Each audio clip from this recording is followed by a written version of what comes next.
I don't know very much, and I'm about as curious as you guys probably are, or fans out there. From what I can assume, Blake's now a senior, and his boyfriend is now long distance or away. He graduated, so it's interesting. That's always an interesting story element, for better or for worse. I don't know if it's going to go in a positive or negative way, but it's different, so that's a good thing to have to kind of the old married couple.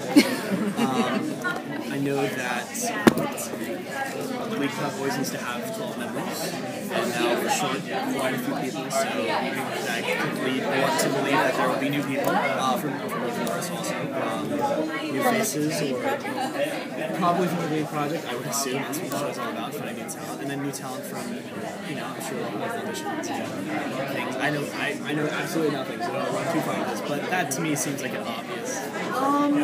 Well, I always like seeing new people. For me, it was very special to be. I still feel like the new guy, even though I was senior, between Jen and Kevin, they're like the original members, and those are the people that the fans fell in love with since day one. So I'm always interested in hearing their character stories. I'm still considered the main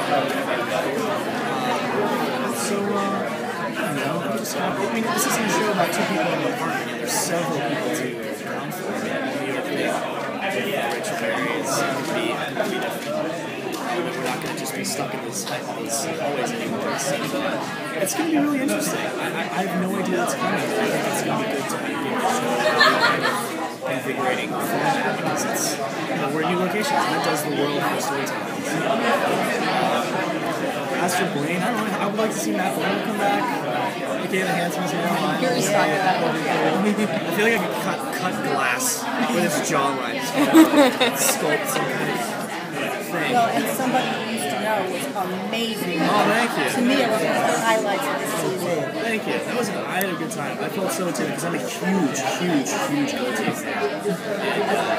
And at that point I'd seen it a million times. I was so there was like a few, not really a few, just the press had a field day, like whatever he said, which was like perfectly fine. It wasn't like anything I didn't think so. So I just thought it was so cool. I knew my name, knew who I was. So, but thank you. Yeah, that was a blast. Matt's just such a sweetheart. It was really like and it's just I don't know, when you're given a song like that's beggars can't be choosers, so to have a song is good enough for me. I like too many different kinds of music, so just keep them coming. That's all I ask.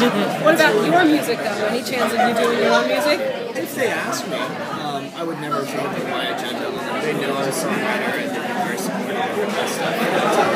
If they ask me, that'd be fun. I wouldn't force it down anything. I'd probably write a song for and I wouldn't write it for my character. I would like to write it for my characters. Who? Which character? Well, I don't know, because maybe a new character, who knows. As before Glee, I worked mostly as a songwriter, so that's kind of passion. I give you the long answer and the short answer. I know a lot of time, but it's an unbelievable process. I think about background in music and sort of studio time. The guys that do the music for the show do the impossible. They're just, they're things that this show could have happened 5 or 6 years ago. Or I guess we started this 5 years ago, but 10 years ago, forget it. The technology that exists to do what we do. It's unbelievable. By the time they tell me what song I'm singing, they've already created the track, which is an incredibly difficult thing to do in and of itself, to get the rights, to clear it, then to record it, a new version. I mean, it doesn't just come out of there. There's a team of elves in the North Pole that are just never sleeping doing this, and it's unbelievable. So that's kind of the literally unsung heroes. So true. But I will get you told that I'm singing maybe the day of. I'm singing maybe half an hour. Shoot the next day, sometimes the day after that. I literally, when I first experienced this on Glee, I remember flying to New York to record all the Warner stuff in New York. Sorry, here's my, I'm sorry, this is like... Go for it. In New York, and they said, we gotta go to New York and sing 3 songs. What songs? We don't know yet. What's the name of that song? So we got there, and like, if you're gonna sing Wanna Get You Alone, say my, Bills, Bills, Bills, and some other orchestra songs on the album. Okay, cool. Luckily, I knew all 3 of those songs. And I sang Wanna Get You Alone until about 3 in the morning. I took the soon as I landed in LA, I went straight to set to shoot the scene for When I Get You Alone that I had recorded less than 24 hours ago in New York City. So that was one of the crazy things. That whole scene, I hadn't slept for like 48 hours. I just love that story. Yeah, it was fun. I mean, that's cool. I love the energy of Glee that we can do that. Like what The arrangements. And I mean, it depends what the context is of the song.